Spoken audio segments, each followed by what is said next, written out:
Hello and welcome to the video version of the Happier Work podcast. I'm your host, Aoife O'Brien.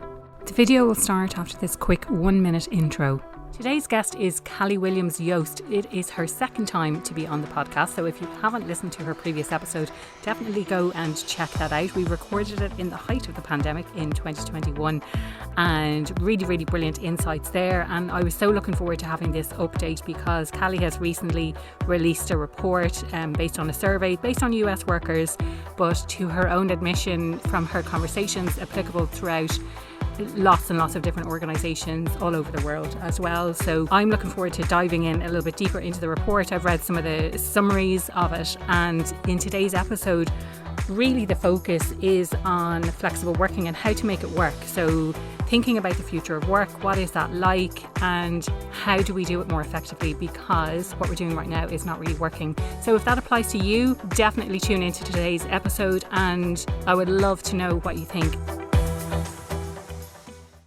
Cali, you're so welcome back to the Happier at Work podcast. I know we had a brilliant conversation all about flexible working. It was over 2 years ago now at this stage. So at that time, we were sort of in the height of the pandemic still. Things were in very much reactive mode rather than this is a new world of work and this is a new way of working. Although I know you had some really brilliant insights as to how you saw the future of work going. Do you want to remind people who you are, for introduce yourself for anyone who hasn't listened to that episode? I'm Cali Williams Yost. I am the CEO and founder of the Flex Strategy Group. I am located in the US right outside of New York City, and I have been helping organizations and individuals perform at high levels working flexibly for over 2 decades. So I've been doing this a very long time. And I'm finding it fascinating to see how we continue to evolve into what will be a flexible future. Yeah, brilliant. I love that. And I love that it's centered on this idea of high performance. And it's not just a case of we're giving flexibility for flexibility's sake. It's really understanding how organizations do things.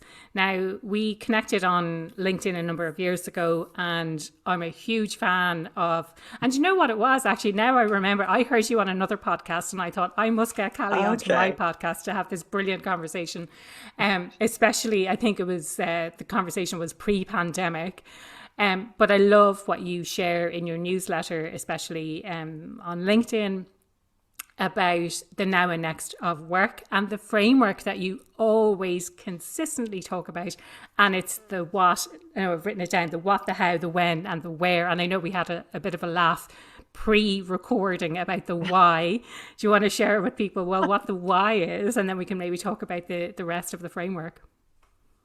Well, I think what I'm finding most fascinating at this moment is we're still not clear on the why. And mostly I'm fascinated that organizations are struggling to understand why executing in an intentional, deliberate way a flexible work strategy actually is a strategic business imperative. Without it, you will not attract and retain the best talent, but also you will not be able to achieve all of that extra effectiveness in communication and coordination and the adoption of technology and utilization of your workspace. And all of that does not happen when you are trying to go back to the way things were, which is just being in the office, which seems to be where we are right now. We're very much stuck in this clash of contexts, is what I call it. Yeah. It's a clash of contexts over where work and performance happens. And the why is getting lost in that clash. And that's what we have to move beyond and all get on the same page, employers and employees, that we need to rethink work just fundamentally. And right now you have leaders on the one side who legitimately see some performance issues that are concerning to them. So they're not wrong. Yeah. That maybe we've lost track of how we develop people. We're onboarding new talent.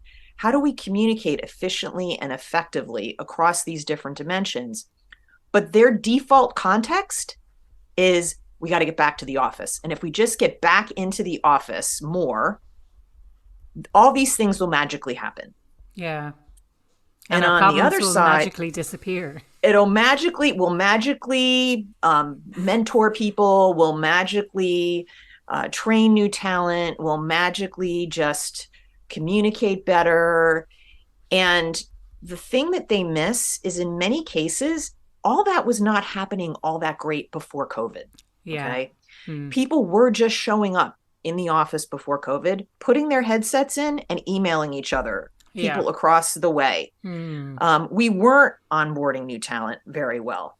Yeah. We weren't necessarily developing and mentoring people in the most effective way. And most importantly, people were already working flexibly. There is data. We now talk about office occupancy, as if it was 100% before COVID. That is not true. Yeah. Occupancy was already falling before COVID, because as our new research, and we'll talk about this, I'm sure, our new research of, obviously it's full-time US workers, but I just came back from a conference in the UK where I heard many of the same things were going on across the world. People were already working flexibly, but it was not intentional. It was very random before COVID. And so while these leaders see these issues, want to address them, to say going back to the office and the way we did things before will solve it is just not accurate. And on the other side, however, you have the workforce. This talent, the workforce, has worked in a radically different way in some instances for over 3 years. To them, what they believe, and why our research we think is so important, they believe they're doing all the things, even pretty well, that you think that leaders are saying have to now happen better by being in the office. Now, they're not maybe thinking about some of these other bigger performance issues that are important and true. But the answer is not to just now, as a leader, say, come back to the office. If they aren't complying, I'm going to track you now. Okay, great. Undermine any engagement, any sense of ownership. Right. People comply, but they're just showing up. But on the other side, for employees to not then move beyond just resisting and saying why, but not engaging then in a dialogue with those leaders to listen to what they're saying and come up with a new co-creation of the way we work going forward, that's not okay either. Yeah. So ultimately, the why in all of this is that we need to rethink how, when, and where we are working in order to thrive and profit and, be successful as organizations, as people going forward. Yeah. And that's missing. That's just missing. Can we dig into this a little bit, the idea that there's employers and employees, because some people in leadership positions, most people in leadership positions, they're employees as well. So is it the case, or I'm not sure if your research shows this, I'm not sure if you know anecdotally or from the clients that you work with, but how do you kind of separate the leaders, let's say, who buy into this idea and who want to do it, but they're not getting the support maybe from higher ups, or who's actually making these decisions, I suppose, is what I'm trying to get to. That is such a great, great question. What I am seeing is, in some cases, leaders just want to be done with this. Okay. They want to move on. Okay. So too often they're looking to their HR leadership to solve the problem. They just want a policy, send out an email, and let's be done. And the HR leadership, I find they're in a really interesting position right now. There was a new study that came out of 170 HR leaders, and they said workplace flexibility and RTO are the top topics that will cause senior leader conflict in the coming year. And that's way ahead of AI and DEI. And so they seem to be on the same page with that. It's the workplace flexibility and RTO that leaders are not on the same page. And this is from the HR leadership perspective. Yeah. I think what's happened is HR has gone as far as they can go. I mean, they do not have control over how the business rethinks the way they work. Yeah. And HR can issue a policy, but they also, on the other side, know they cannot attract and retain talent if there is not flexibility being offered. Yeah. So it really is now a matter of how does maybe the HR leader partner with the facilities leadership and the IT leadership, who are now looking at sort of how we're using space, and the IT leadership that is now thinking about how we're working as we move into this AI era, and start to pull together this sort of cohort of change that goes to senior leadership and says, okay, we need to rethink the way we're working, because just this one size fits all model that we're trying to put onto the hybrid group, this not majority, by the way, in most organizations, of people who can maybe work on site and remotely, we have to pull this back and say, in general, how and where do we all work best? And begin to experiment with what that looks like and be creative. That then, I think, opens the door for leaders who really are going to say, I see what you're saying. Yeah. I will sponsor this. I will be part of this. Yeah. I will step beyond my context that probably is about coming into the office. I'm willing to step beyond that and engage in this reimagining with my workforce. Yeah. And let's come up with what works for everybody. Yeah. Until that happens, I think we're going to stay stuck. As long as you think it's going to be a policy, one size fits all, structured hybrid, where everybody comes in on the same day and everybody's out the office on the same day, and now we're done, that is not going to happen. And that's where we have to evolve beyond. Yeah. I'd love to come back to that in a minute, and just kind of summarize what you're talking about there. So for me, it's speaking the language of the leadership and coordinating and collaborating with the various different departments that are going to be facilitating this, for want of a better word, and saying, how are we actually going to make this happen? How do we make this easy? How do we bring them some data that backs up what we're trying to show?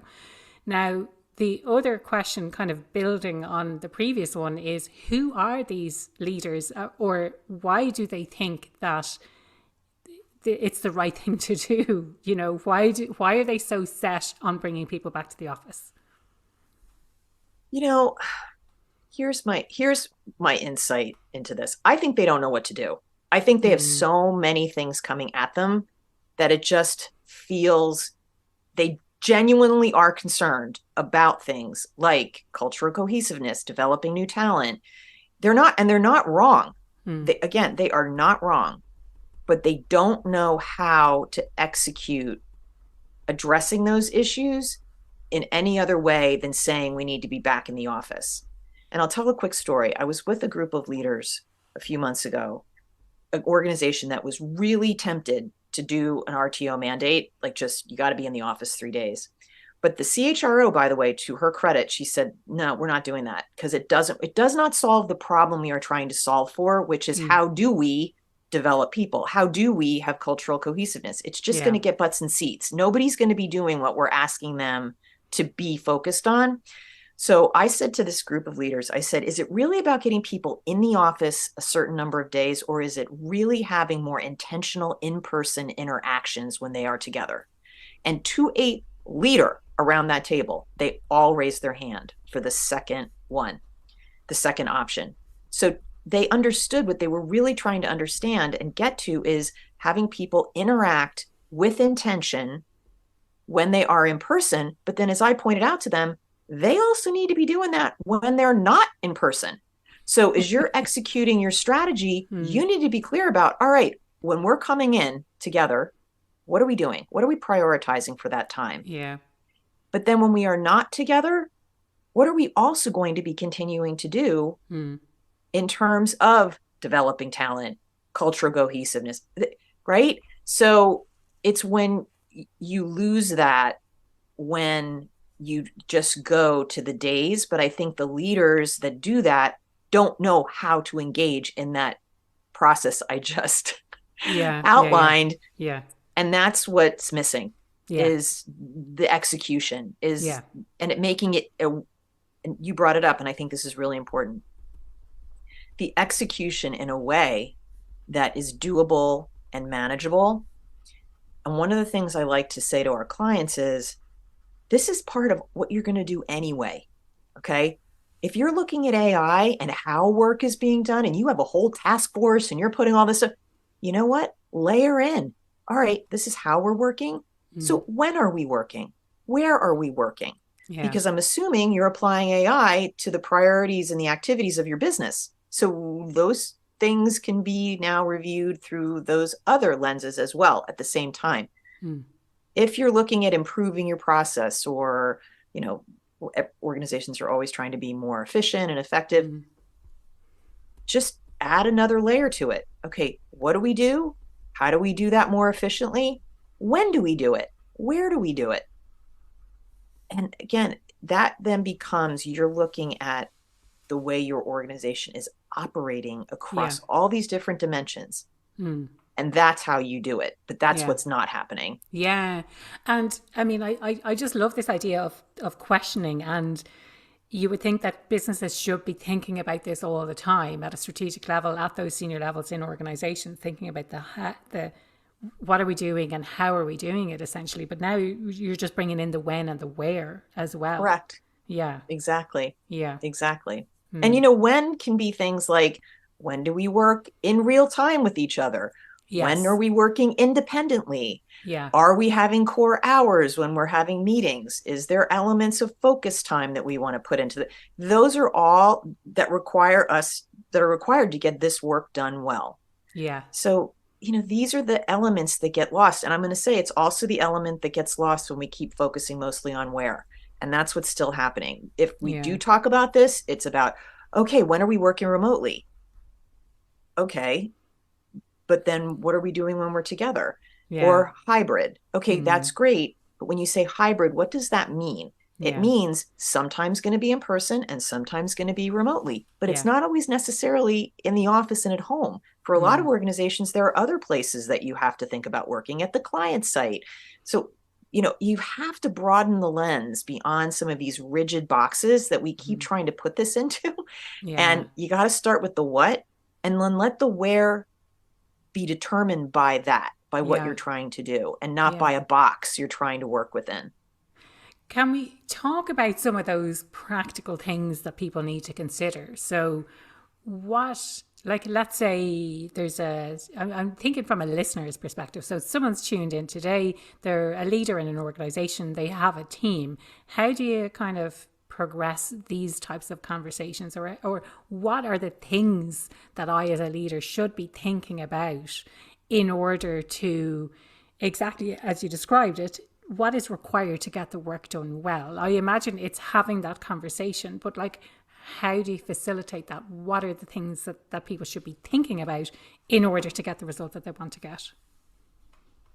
So I'm going to start with the perfect world scenario, and then I'm going to end with the hey, let's get real. Okay. Yeah, okay. Love it. Perfect world. And this is why our research, again, is, I think, so important right now.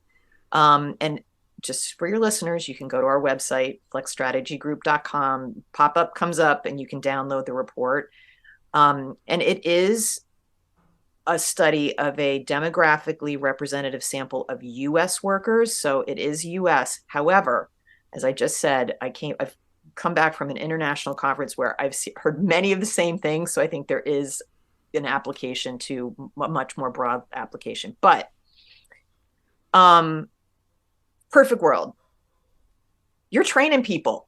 I mean, this is a skill. This is a skill. We require guidance on how to have these conversations in our organizations.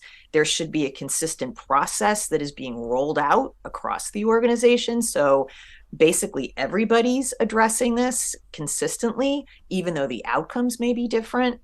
That training and guidance needs to start at the very top. Senior leaders need to be apprised and basically aligned around what is our approach to the way we are working.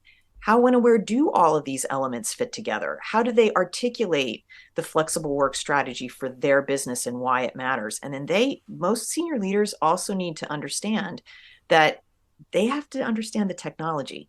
one of the gaps I see with senior leaders is sometimes they're not as tuned in and deep in the technology that the rest of the organization is going to have to use in order to execute this. Yeah. So what kind of things, tech wise, what kind of things do you think just that they're not work, really? like work management software, Oh, okay, yes. platforms where the Yeah. work is being Like managed. So what project happens management is, type of stuff. exactly. So managers can actually use that software to monitor how people are working. That can take the place of being in person. The other piece of this is just knowing how to use even Outlook really well, or knowing how to use Teams really well. Or if you do have a messaging software in your organization, how are people using that? And can you be part of that conversation? Where are people meeting if they're not in the office? Because a lot of that is happening. And that's part of what leaders at least need to understand, so that they can get comfortable with, you know what, if we aren't all here every day, this is all still happening effectively. Yeah. And I need to just understand that, so that and then I can be comfortable with supporting whatever evolution in the way we work we are going to now begin to move forward with. Again, that's why I think sometimes they go back to the office, because their sense is this is where these important things that I think really matter, and again, they're not wrong, are going to happen. So that's the first step. Then we've got to train managers. Here's the dirty little secret, everybody. I mean, I can't say this enough. Managers were not managing awesomely before COVID. Okay. I would go into organizations before COVID and we would execute a flexible work strategy that did include some more remote work. And inevitably, a manager would come up to me kind of on the side and be like, hey, quick question. How do I know they're working if I can't see them? And there was no irony in that question. Okay. It was legit. And I would say, okay, that is actually easy. All you do is do what you do now. And they would just blank stare me. I mean, there was no, there were no KPIs or no objectives that they were really tracking. It was more, oh, you came in. Now, one of the funny things about once you execute flexibility with more of an outcomes focused, all of a sudden it's like the water goes out in the ocean. You know how like the tide goes out and you start to see all the things that are at the bottom of the ocean you didn't know were there. Now, all of a sudden you realize, whoa, I thought Tom was really killing it. But you know what? He's not, because Tom was the first one in and the last one out. But you know what? No. Okay. And, I have Jim over here who is working remotely a couple days a week and really using that time wisely. And when he's here, he's being really intentional about making sure he's developing his people in certain ways. And he's making sure he's connecting with people who he sees. And he's knocking it out of the park. Okay. So managers need to be trained in the basics of good management. Okay. What they also need to be trained in is how to coordinate with a group of people who they may not be in the same place with every day, or even working at the same time as they are every day. And that's where you want to look at using the technology that's available and making sure they are more intentional about keeping in touch with all the people they work with, not using the default of, oh, I'll just, talk to the people I'm with. So managers need to be trained in that. Then we need to train teams, individuals who are part of teams, because you cannot rely on your manager to be the one who's like, how does Susan need to be developed today? I mean, they need to think about that, but so do you. And you need to think about how you're showing up when you are participating in a meeting where likely some people are remote and some people are maybe in the office. And how do you make sure that your ideas are heard and understood? And, how do you facilitate the communication and coordination with the people you work with if you're not in the same place with them every day or working at the same time? And finally, the individual. And this is what we talked about earlier. I wrote 2 books on this because many, many, many years ago, as I executed flexible work strategies, I saw people did not know how to reach out and use it. And once an organization puts the parameters in place within which you can work flexibly, you then need to prioritize, what am I doing at work and in my personal life within this structure so that I can be my best on and off the job. Yeah. And that's you got to train people to do that. Yeah. So I just outlined the fantasy world. I did. I outlined the broad approach to making people, giving people the skills and tools at every level they need to do this really well. I believe we will ultimately get there. We are not doing that right now. Okay, so I'm a manager in the real world who just needs to address this because we've issued our third RTO mandate and my people are mad and I have people quitting and nobody knows why they're here. And what do I do? Okay, keep it simple. Just start with the what. Just look at your team and outline for them a list of things that you think, outcomes and activities that you think could benefit from a conversation about how we get them done and what might be beneficial for being in person to do them. Yeah. Start there. And then with your people, begin to identify, okay, so based upon this list of activities and outcomes that we've all agreed probably could benefit from some in-person interaction, how many days does that equate to? Like, what does that look like? Maybe it's 2 days. My experience is you go through this exercise, you will end up with the 2 to 3 days on site that right now is trying to be like dictated by fiat. You'll get there, but people will feel invested, like somebody asked them. Yeah. And they'll understand why they're coming in. And you will be prioritizing the things that matter, because what we found in our survey is right now, interestingly, if people were mostly on site before COVID, they are mostly on site now, but they have more flexibility with what that looks like. If you were mostly remote before COVID, you are mostly remote now, but you have more flexibility in what that looks like. But we also found for the people who said I'm still mostly on site, even with some flexibility, when they are there, they feel they are interacting with their colleagues as much, if not more, as before COVID. The problem is that with that extra flexibility, that interaction needs to be really targeted, needs to be really purposeful. And that is probably what is missing and what senior leaders say or see needs to happen better. So by engaging in this process, you will be targeting and prioritizing that interaction towards the things that matter to the business, but people still have that flexibility that matters to them and can use it to feel good about their jobs, but also manage their lives. Yeah, no, I love that. Start with the what. Just start with the what and start with the things that benefit from talking about why it matters to be in person. Yeah. And from that, start to set some parameters with your team. And from there, it'll evolve. It'll just keep evolving, but that's where you begin. I love that you've outlined the fact that we need to think about outcomes-based work and, you know, had a little chuckle about this person who said, well, how do I know whether they're working? Like, well, how do you know whether they're working when they're in the office either? They could be doing any number of things. Just because they're sitting at their desk with their laptop open doesn't mean they're necessarily working. I also, so I wanted to draw attention to the fact that you were talking about outcomes and then just simplifying it down to saying, okay, what are we doing? And the fact that we're asking people what they want, or we're letting them to determine where this work is best done, and they will probably end up with, well, I think actually, maybe 2 days in the office to do that collaborative piece of work that we need to do. That should be fine, and then the rest of the time is in the office. So absolutely loved that.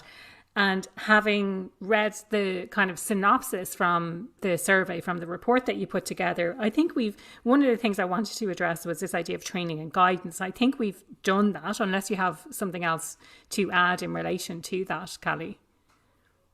So again, I think you and I have talked about this, and the only way you invest in something like that is if you see it as a strategic imperative. And from the research you see, 50% think it's strategic and 50% think it's a perk.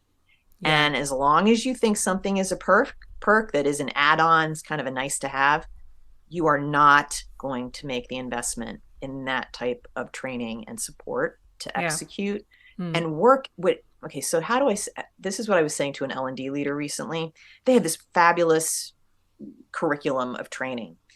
And I said to them, you know, what's interesting? If you were to look at that curriculum of training, the context within that, all of those skills and competencies are being used. Is that a traditional work model, or is it being framed and contextualized for the people going through this training as these are the skills you need to lead a dynamic, flexible work team in a dynamic, flexible organization? And this person was like, she goes, you know what? I had not thought about that. And I'm like, because unless you have set up this investment as what we need to succeed in a new reality of work and perform at a high level, it's not going to be a priority, and you're not going to do it. So I would say either just start by looking at the training you do offer now and see how it would support and reinforce success. Yeah. Working flexibly. And also begin to see what else you have to add in. Yeah. And yeah. So otherwise making the obvious link between flexible working and the training that you're currently delivering, and where the gaps are, what you need to include, what you need to add to that training. Yeah. Love that. And it doesn't sound like too much of a burden for people either, does it? Like, it's like, okay, what do we have and how do we frame that in the context of what success looks like for us as a business in a new world of work where we are working more flexibly. So we have touched on this idea of it being a business strategy versus a perk. So think of it as a strategic business move, as opposed to this is something that's nice to have. It's something that we offer people as a bonus. It's I posted something not too long ago, maybe a few months ago, and I refer to it, I think myself, maybe as a perk or as a benefit, I think is the word I used. And so it said, it's not a benefit, it's a business model. It's a way of working. So I was like, ooh, thank you for challenging me on that. I've learned something new today. It's hard for us to switch our language, honestly, because before COVID, it was a perk. It was a benefit. Because if you think about it, the traditional work model was the norm, was the central organizing way, even though it was disappearing. Okay, we all have to remember that. It was disappearing. It still was the central organizing structure of the way we worked. So anything that was outside of that was a perk. It was a benefit. It was an arrangement. That's my favorite. When I hear people say, and it's an arrangement from what? Like it's like back in the day. Yeah, it was an arrangement, but now it's the way we work. And it's a shift. It's just a shift in perspective, a shift in context. And I would add one other thing. Another helpful way to think about it is there are two levels to it. There's the organizational flexible work model, or how, when, and where the parameters the organization has set for the way you're going to work. But then there's the individual flexibility, the flexibility the individual uses to then get their work done and manage their lives. Yeah. They both can reinforce and support one another. But I think it's also really important to know what you're talking about. Like sometimes we're talking about the organizational level flexible work model, and other times we're talking about the individual and what they are using and how they are flexibly fitting their work and life together within that structure.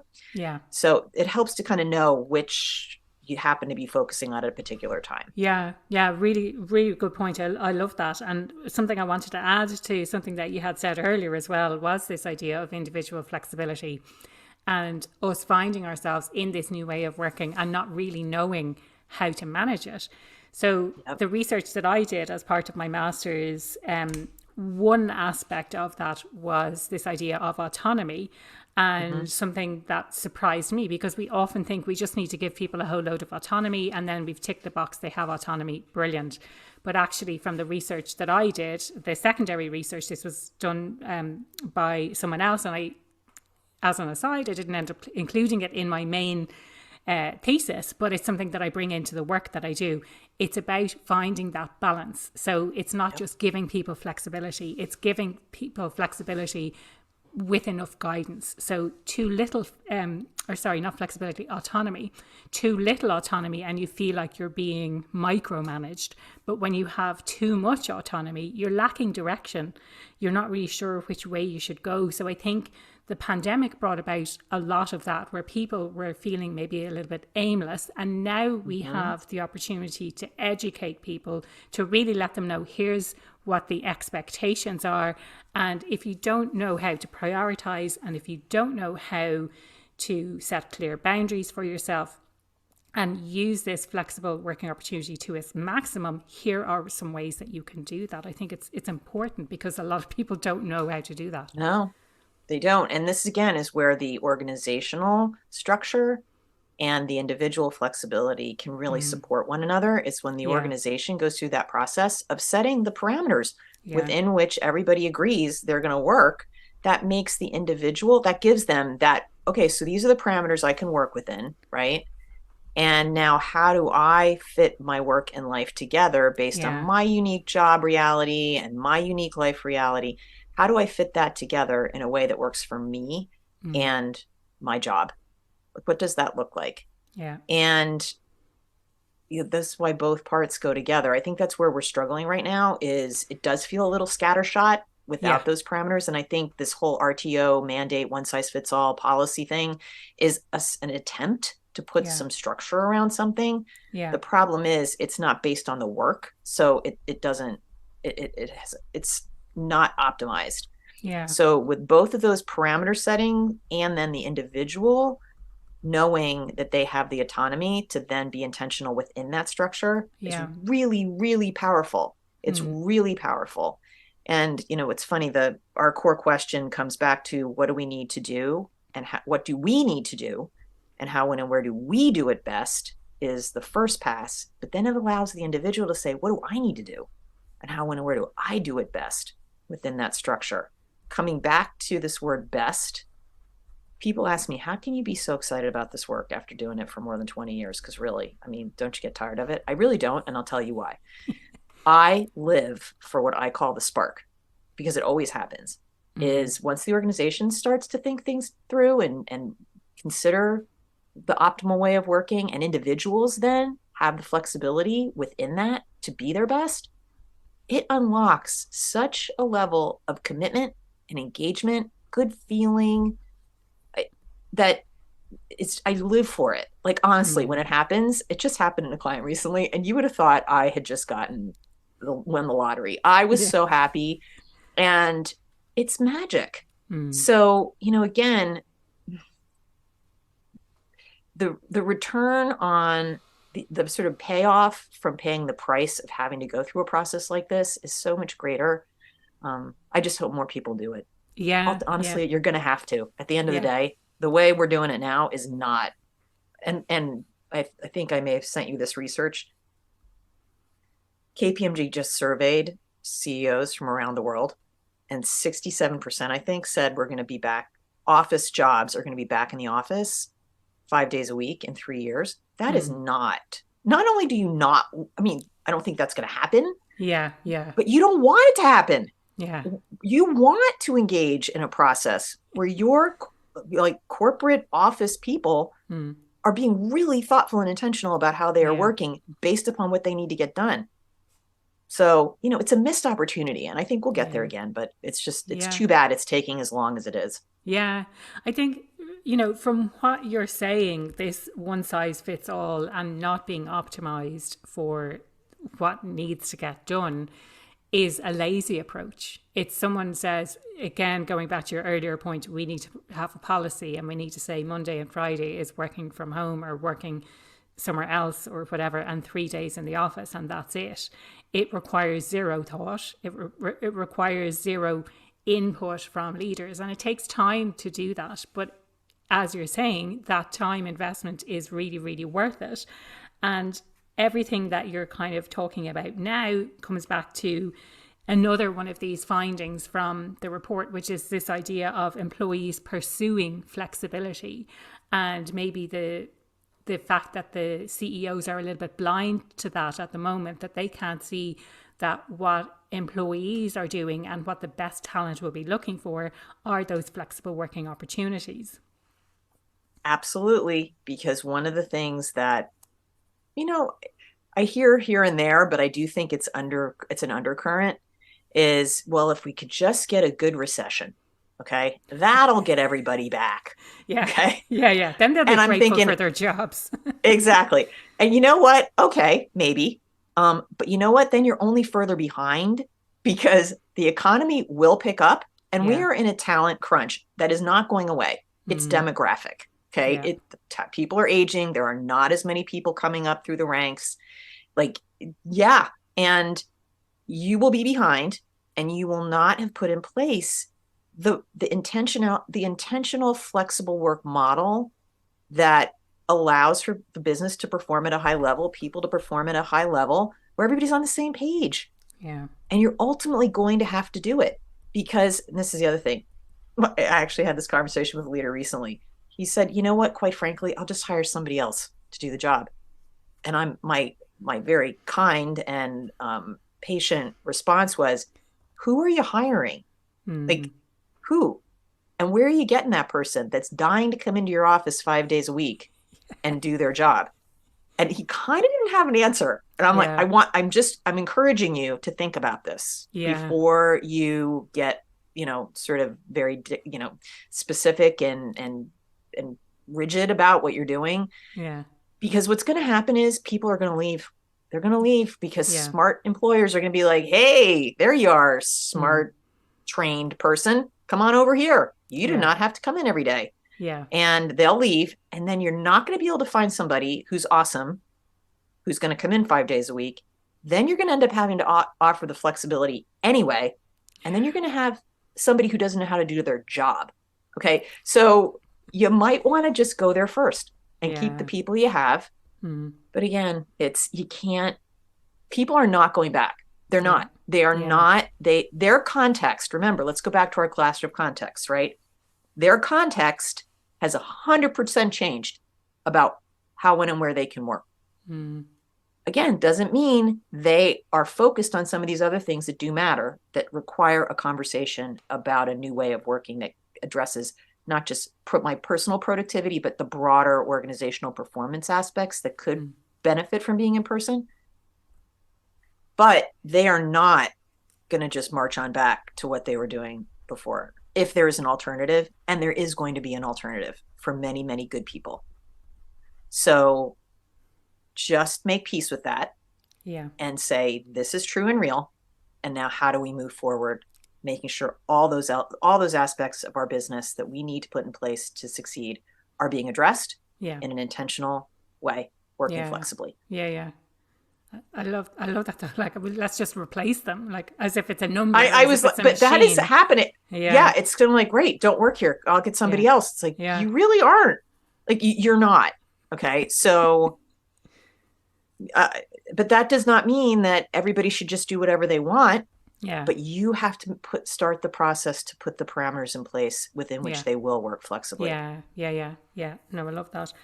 The other question I had on this idea of employees pursuing flexibility, does that differ from the research that you've looked at? Does that differ by generation? Does it differ by gender?